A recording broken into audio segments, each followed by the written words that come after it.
હાલ સમાચાર આવી રહ્યા છે જંબુસર તાલુકાના વેડજ ગામના રાષ્ટ્રીયવાદી મુસ્લિમ પંચમાડા મહાદ દ્વારા એક પેડ માં કે નામ કાર્યક્રમ વેડજ ખાતે યોજાયો। રાષ્ટ્રીય મુસ્લિમ પંચમાડા મહાદના રાષ્ટ્રીય અધ્યક્ષ આતિફ રશીદજી અને ગુજરાત પ્રદેશ અધ્યક્ષ એડવોકેટ રિયાઝ શેખજીના માર્ગદર્શન હેઠળ ભરૂચ જિલ્લાના જંબુસર તાલુકાના વેડજ ગામે આવેલ મહાકાળી માતાના મંદિરના મેદાનમાં રાષ્ટ્રીયવાદી મુસ્લિમ પંચમાડા મહાજ વેડજ ગામે એક પેડ માં કે નામ કાર્યક્રમનું આયોજન કરવામાં આવ્યું હતું।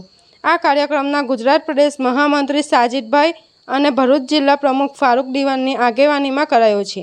સાથે વાગરા તાલુકા પ્રમુખ યાસીનભાઈ દિવાન અને જિલ્લાના અન્ય હોદ્દેદારો પણ હાજર રહ્યા છે અને આ પ્રસંગે વેડજ ગામના સરપંચ રણજીતસિંહ જાદવ પણ સહકાર આપી કાર્યક્રમમાં જોડાયા હતા। આ પ્રસંગે વેડજ ગામના યુવાનો અગ્રણીઓ ઉપસ્થિત રહ્યા હતા।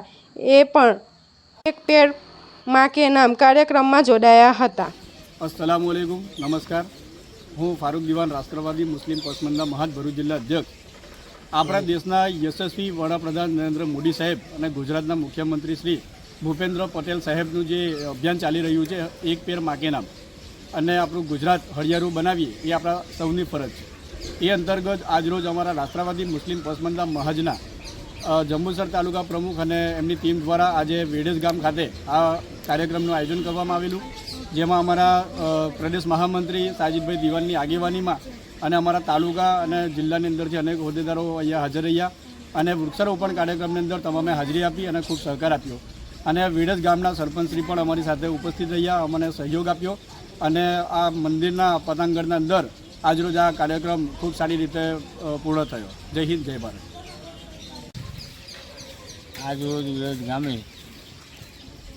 આપણા યશસ્વી વડાપ્રધાન નરેન્દ્ર મોદી અને ગુજરાતના મુખ્યમંત્રી ભૂપેન્દ્ર પટેલ સાહેબના કાર્યક્રમ એક પેડ માં કે નામ અંતર્ગત આજે વેડજ મુકામે રાષ્ટ્રવાદી મુસ્લિમ પસમાડા મહાદના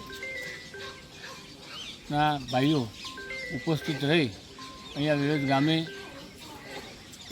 એક પેડ માં કે નામ અંતર્ગત અહીંયા વૃક્ષારોપણનો કાર્યક્રમ કરેલ છે અને તમામ હોદ્દેદારો પસમાડા મહાજના જે તમામ હોદ્દેદારો હતા અહીંયા હાજર રહી અને આ કાર્યક્રમને સફળ બનાવ્યો છે।